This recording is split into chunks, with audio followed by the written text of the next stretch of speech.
My life in Italy living with the coronavirus and how it's affected me. That's our topic for today.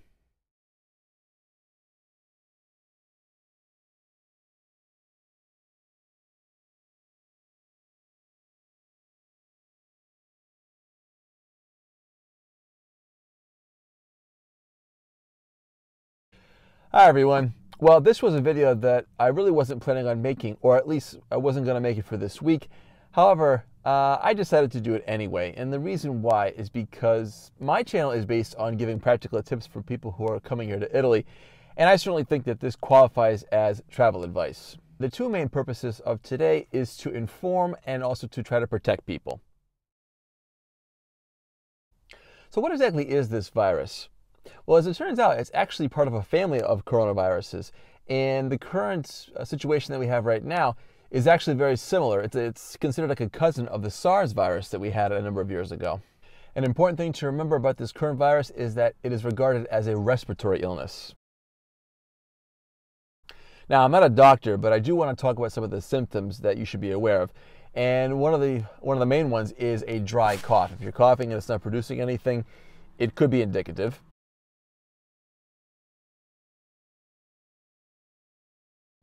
Another symptom could be if you have any breathing problems or if you have this choking feeling. There could also be a high fever, and in some of the more serious cases, you could develop pneumonia. If your travel plans do include Italy in the near future, I highly recommend that you check. And some of the best places to check would be official sources, most notably the U.S. Department of State, travel.state.gov.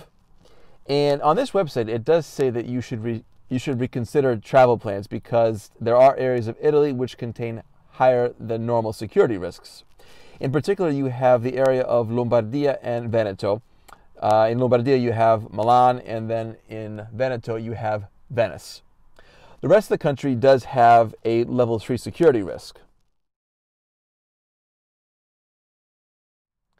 All right, let's get into how this virus has affected us who live here in Italy.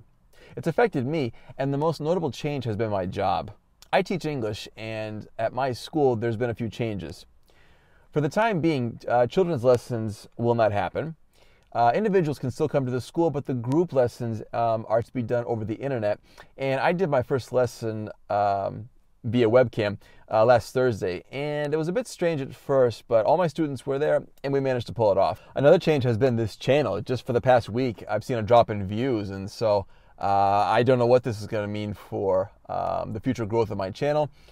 I don't know. I mean, I'm hoping that this is something that will eventually blow over. I think it will. But for the time being, it is what it is. As for my wife and I, we do try to stay home a little bit more than usual, and we do try to avoid crowded areas. But I must say, though, as for the city of Rome, it does seem like the virus is not here. Although, obviously people are talking about it, but when you go out and you walk around, it doesn't really seem that much different. Like, I don't see a lot of people wearing masks. There's been a slight increase in the past week, but to be honest, when you're walking around here, you don't really see them. Although I did go to the pharmacy this morning, and I went to 3 of them, and 2 of them did not have the hand sanitizer. Oh yes, I also have a trip to the States planned for May, but at this point, I don't really think it's a good idea to go.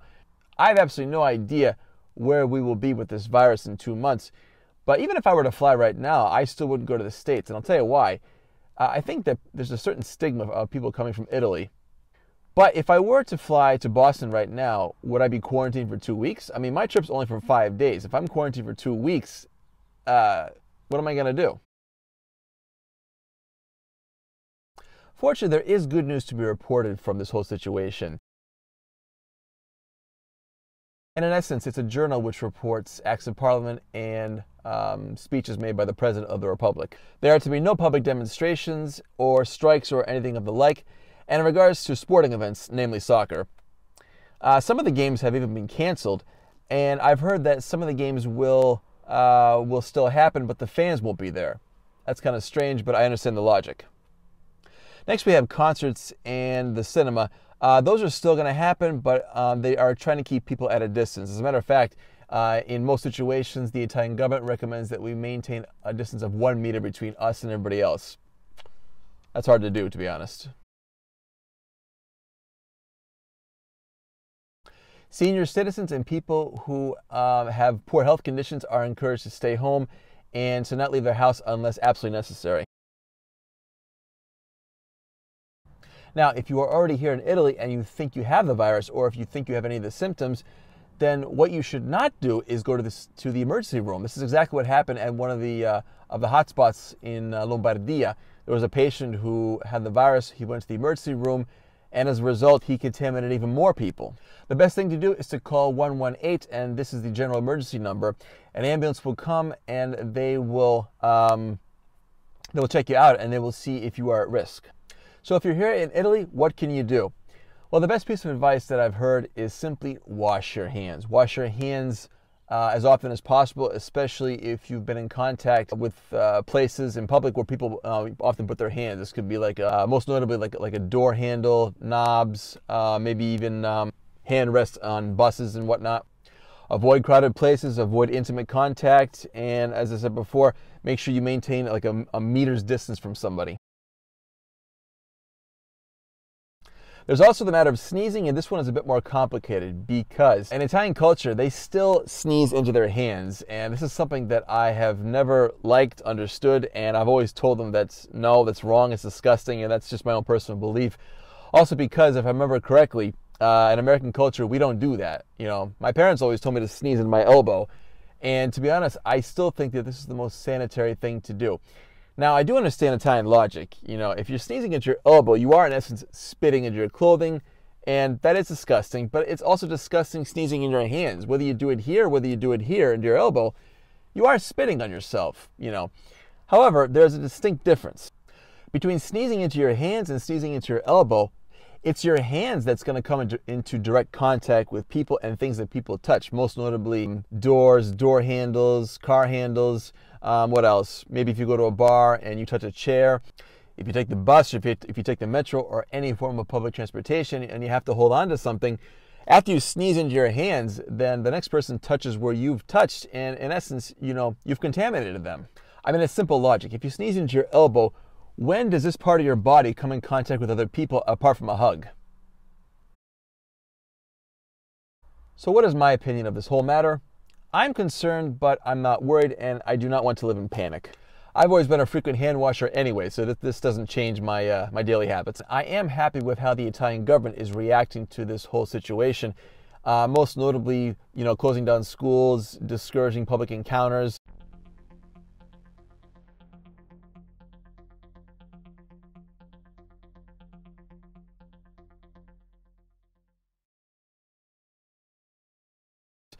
And I've even been told that they are trying to disinfect buses and other forms of public transportation. I haven't seen it here in Rome, but that is encouraging. Also, like any big news story, I do think that this is a field day for spin doctors and also fake news. I mean, I'm not an expert on identifying what fake news is, but common sense just tells me that when you have a serious situation like this, it's better to check official sources, you know, government websites, the news, you know, important newspapers.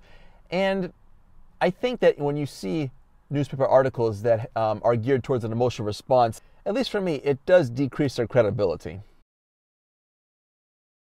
If you want to see another in-depth perspective on this matter, then I recommend checking out another Italian-American YouTuber named Rafael Di Furia. I'll put a link in the description.